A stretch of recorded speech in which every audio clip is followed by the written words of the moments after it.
Hello, this is Victor Davis Hanson for the Daily Signal. Have you noticed this phenomenon of the Democrat-Socialist Party trying to create fake or false or pseudo middle class candidates?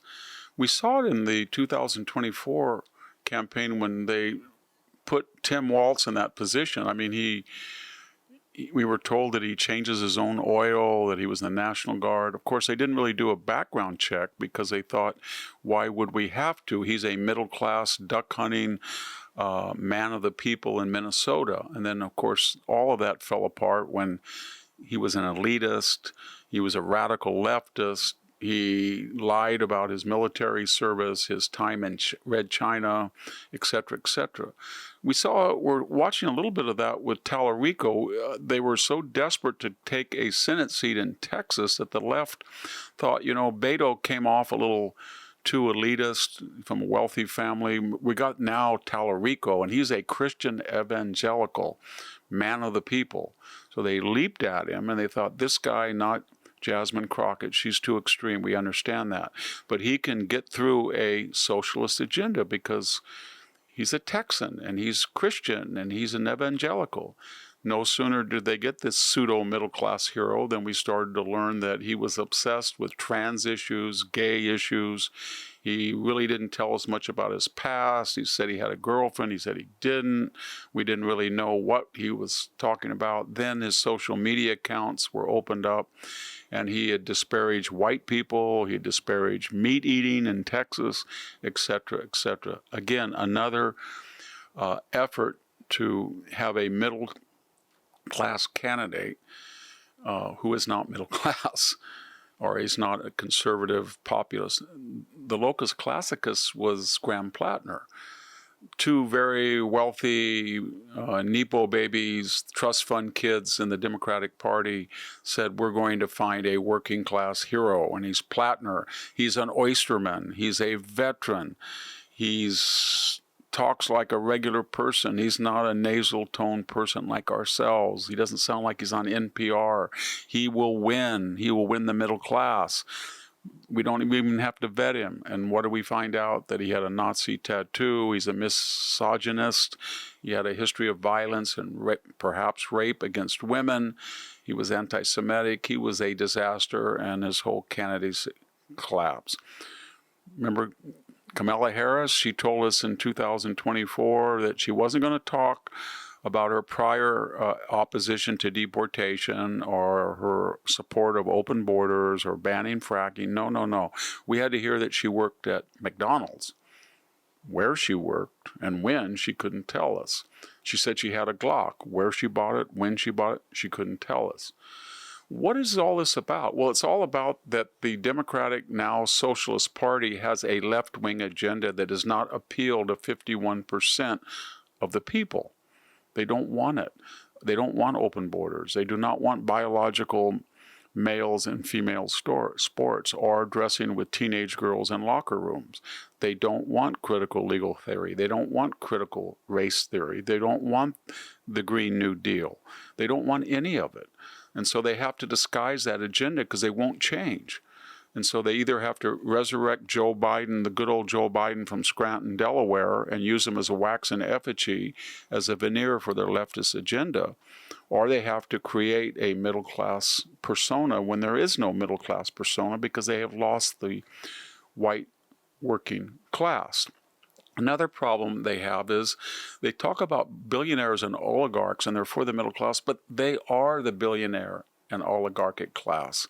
And usually when you look at where the vast amounts of money are coming, they're coming from billionaires.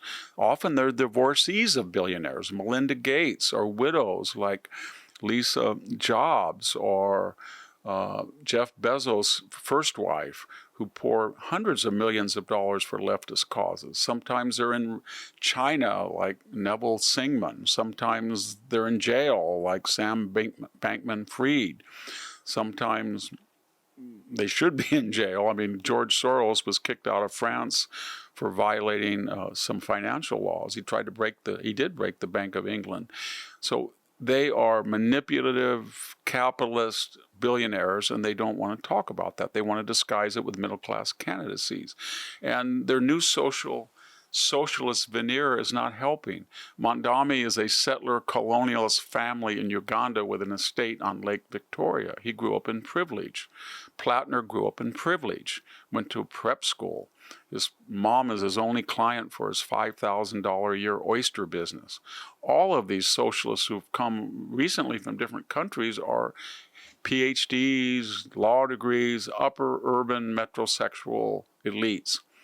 So here's the point, though. It's not class that will solve the left-wing problem. The problem is that they're not for the middle class. They're not for affordable fossil fuel energy. They're not for secure borders. They're not for legal-only immigration. They're not for voter IDs. They're not for stopping abortion in the last trimester. They're not for supporting the military. They're not. And that doesn't, what I just said does not win them votes. And when they want to win votes by acting as if they are one with the middle class, they can't, because they're not authentic. Donald Trump is a billionaire, and he was a very, very happy, unapologetic billionaire. But he was authentic in what he did. He always wore a blue suit, a red tie, mostly wingtips. It didn't matter if he was with poor people, wealthy people, urban, rural people. He didn't change his voice like Hillary Clinton or Barack Obama or Joe Biden. He is what he is. He is and will be what he is. So people understand that he was authentic and constant, and he did like and was empathetic to unions in New York and to the middle class. He wanted to stop China from wiping out the industrial center of the United States. He wanted to use tariffs to protect the middle class. He wanted tax cuts. He wanted deregulation. He wanted energy development for the middle class. But if you're not for the middle class and you don't feel comfortable with the middle class and you use disparagement like clingers, deplorables, irredeemables, garbage, chumps, just quoting from Biden and Hillary Clinton and Barack Obama, then you have to create an imaginary Aborigines white male working person, a Platner, a Talarico, a Gavin Newsom, a Kamala. It doesn't work.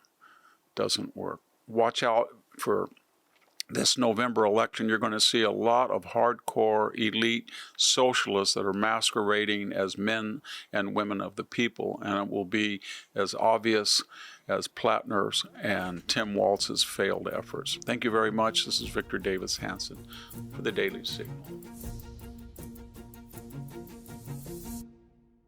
Thank you for tuning in to the Daily Signal.